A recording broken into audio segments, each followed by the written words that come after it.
Em clima de comoção, jovens envolvidos em acidente na Alça Sudoeste são sepultados em Pocinhos. Ação da Polícia Ambiental apreende animais na zona leste de Campina. Por causa da pandemia, juízes eleitorais determinam proibições durante campanha de rua. E ainda, no futebol, Campinense ganha reforço para enfrentar o Floresta e 13 se prepara para pegar Botafogo no fim de semana. Hoje é quarta-feira, 30 de setembro de 2020. O Borborema Notícias está no ar.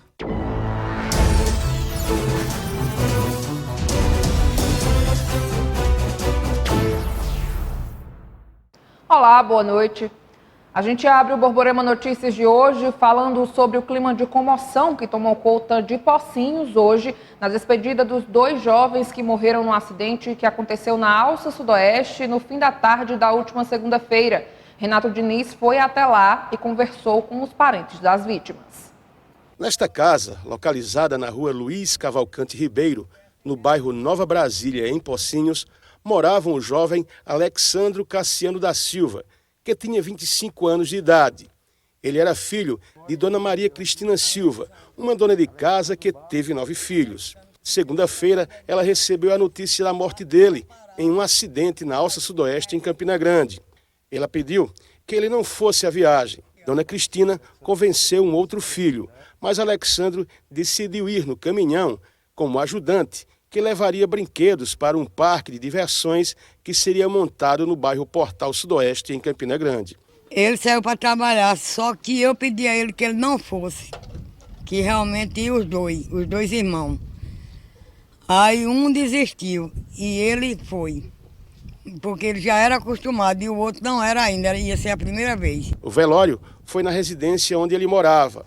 Para a Dona Maria Cristina, fica a imagem de um filho humilde e com disposição para trabalhar em qualquer lugar, a qualquer hora. Menino direito, honesto, trabalhador, de pouca amizade, de pouca farra, e é mais de casa para o serviço dele. Do outro lado da cidade, próximo ao mercado público, o velório em uma mortuária da segunda vítima do acidente em Campina Grande, Alexandre Barros de Souza, que completaria 18 anos em janeiro. Assim como o amigo Alexandro Cassiano, Alexandre era só disposição para o trabalho. A tia, Jane Souza, afirmou que o pai dele não queria que o filho também fosse a Campina Grande. Isso aí, ele tinha uma vontade de trabalhar para ter as coisas dele. Assim, sim que o pai dava, mas ó, ele queria... Ele mesmo conseguir as coisas. Ele queria trabalhar para conseguir, né? Mas só que o pai não aceitava porque ainda era de menor, né? Agora me diz uma coisa, e você me falou que o pai pediu para ele não sair. Pediu para ele não ir. Pediu para ele não ir. Não vá, Alexandre. Se tivesse algum aviso, alguma coisa. Exatamente, porque a gente sempre, às vezes, aconselhava ele, né? Reclamava quando a gente sabia alguma coisa. O motorista que dirigia o caminhão, William Andrade, de 60 anos, continua na UTI do Hospital de Trauma em estado grave. Em uma ação da Polícia Ambiental aqui de Campina Grande, conseguiu fazer uma apreensão de animais no bairro do José Pinheiro.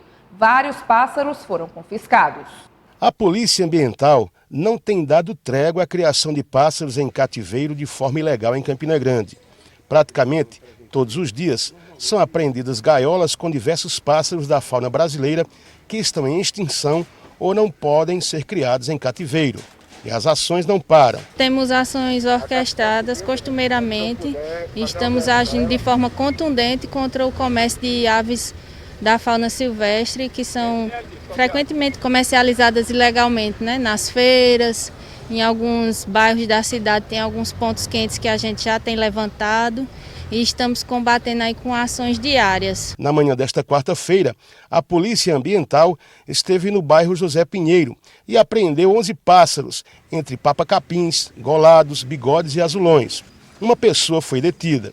Entre esses pontos quentes de aves em cativeiro, nós temos ali a Zona Leste, né? Que há uma cultura de se fazer esse tipo de prática.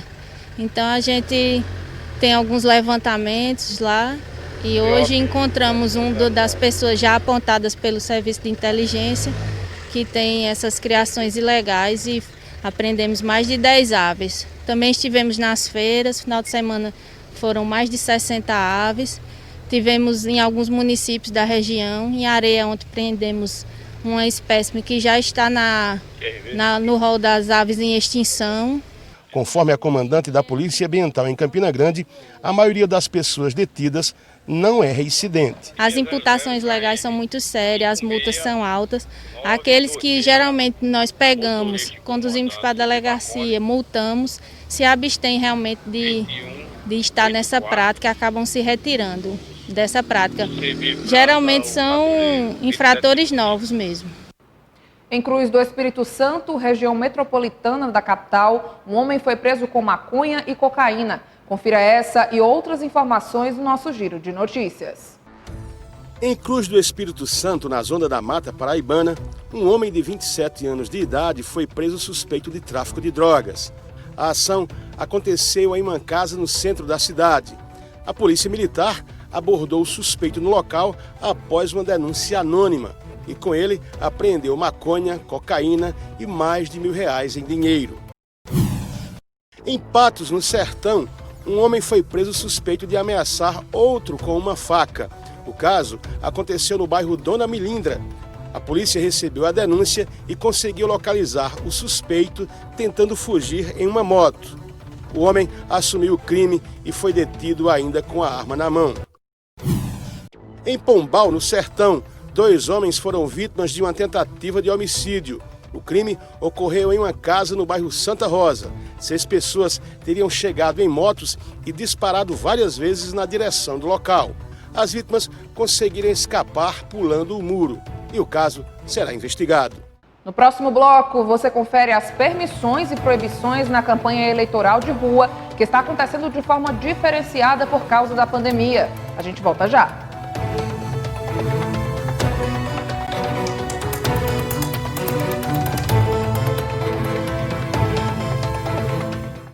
Já estão sendo realizadas as inscrições para quem quer participar do mutirão de mamografias realizado pelo Hospital da FAP.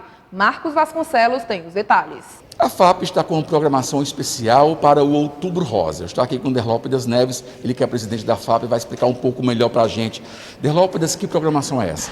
Nós estaremos disponibilizando para toda a sociedade de Campina Grande 300 mamografias, onde nós estaremos, a partir de hoje, às 13h30, distribuindo 100 senhas por dia, quarta, quinta e sexta, ou seja, dia 30, 1 e 2 de outubro, para que nós possamos oferecer à sociedade as mamografias, as mulheres participarem desse processo todo de oferta de exames aqui no Hospital da FAP. Quem pode tentar esse exame aqui? São mulheres acima de 40 anos, com histórico familiar já de câncer, ou indicação médica, e cartão SUS, pessoal de baixa renda, onde nós possamos aí oferecer não só o exame de mamografia, mas também passar por um médico especialista na área de câncer. É hora de falar de eleições 2020.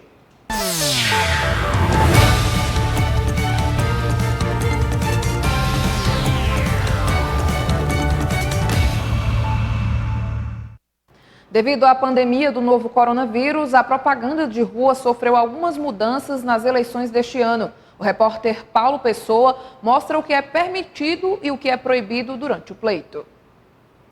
Reunião, visita, gravação. Nesse início de campanha eleitoral, esses estão entre os termos mais vistos nas agendas dos candidatos a prefeito de Campina Grande. Nas ruas, ainda não há muita exposição da preferência por parte dos eleitores. Aqui e acolá é que se vê um carro adesivado.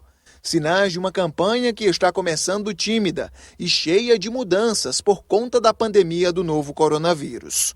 Mudanças que, inclusive, já foram acertadas com a própria Justiça Eleitoral.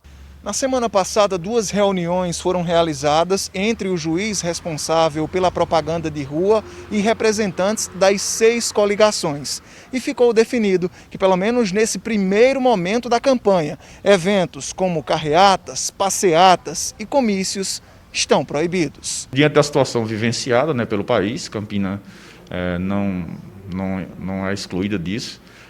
Fizemos reuniões prévias e, através de um comum acordo, consenso com as coligações, é bom que se diga, não se trata de algo imposto, de cima para baixo, da Justiça Eleitoral para as coligações, mas ao consensualizado, se resolveu limitar, né, os principais movimentos de rua nesse primeiro momento, né, que são carreatas, passeatas e comícios. Nós estabelecemos a realização de reuniões periódicas, né, a cada 15 dias, para reavaliação do cenário e verificação de acordo com as circunstâncias do caso, se a gente pode ir flexibilizando alguns atos. Mas do ponto de vista prático, o que é permitido fazer na campanha de rua de Campina Grande? Exposição de bandeiras em vias públicas de 6 às 22 horas, desde que móveis e não dificultem o bom andamento de pessoas e veículos. Adesivos plásticos de até meio metro quadrado. Adesivos microperfurados para veículos e janelas de residências e apartamentos, desde que não ultrapassem meio metro quadrado. Material impresso de até meio metro quadrado, como folhetos e volantes, serão permitidos até 22 horas do dia anterior ao pleito.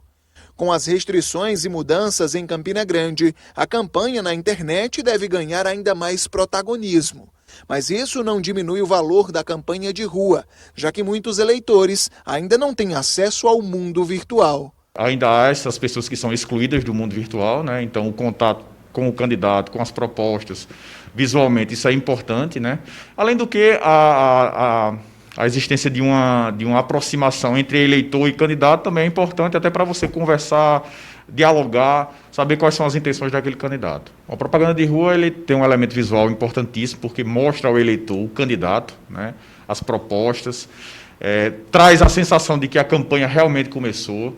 Então, visualmente, ela agrega essas informações para que a gente entre no espírito, né, das eleições municipais. O juiz espera contar com candidatos e coligações para uma campanha limpa e onde predomine o bom senso. Eu acho que esse é um momento fundamental, né, para que o candidato, as coligações demonstrem, na verdade, a responsabilidade e o compromisso que tem com a saúde pública.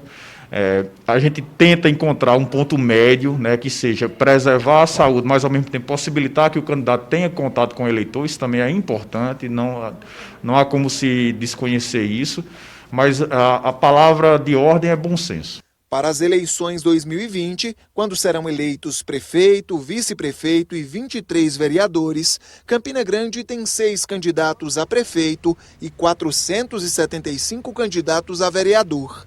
Este ano, as eleições acontecem no dia 15 de novembro. Havendo a necessidade de segundo turno, a nova etapa do pleito será disputada no dia 29 de novembro. E a gente confere agora a agenda de compromissos dos candidatos a prefeito de Campina Grande para a noite de hoje. Olímpio Rocha, do PSOL, faz live de pré-lançamento da campanha nas redes sociais. Inácio Falcão, do PCdoB, reúne-se com a coordenação de campanha. Ana Cláudia, do Podemos, participa de reuniões com lideranças políticas e grava para as redes sociais. Bruno Cunha Lima, do PSD, se reúne com representantes de startups de Campina Grande e participa de encontro com a comunidade católica do Monte Santo. Edmar Oliveira, do Patriota, hoje à noite visita lideranças religiosas no bairro de Santa Rosa. E Arthur Bolinha, do PSL, se reúne com apoiadores no bairro do Mutirão.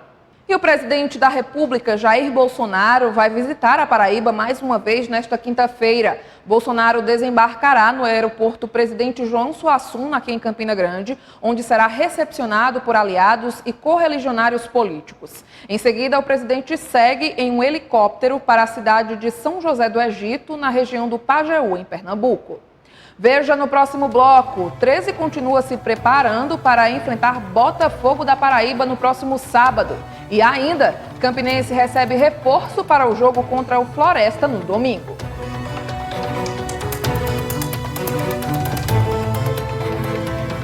De volta com o Borborema Notícias, vamos falar de futebol. E vamos começar falando de Série C. No 13, o técnico Márcio Fernandes deve começar a ganhar os primeiros reforços para a sequência da competição. Na manhã de hoje, o presidente do Galo, Walter Júnior, confirmou que o Alvinegro está negociando a contratação do atacante Maicon, de 25 anos. O jogador disputou a Série A2 do Campeonato Paulista pela Juventus e seu último clube foi o Vitória do Espírito Santo. Apesar da negociação avançada, o presidente do 13 não estipulou uma data para a chegada do jogador. Pela Série D, o Campinense apresentou mais um reforço, o meia Daniel Sobralense. O atleta já se juntou à delegação rubro-negra em Sobral, no Ceará, cidade natal do jogador.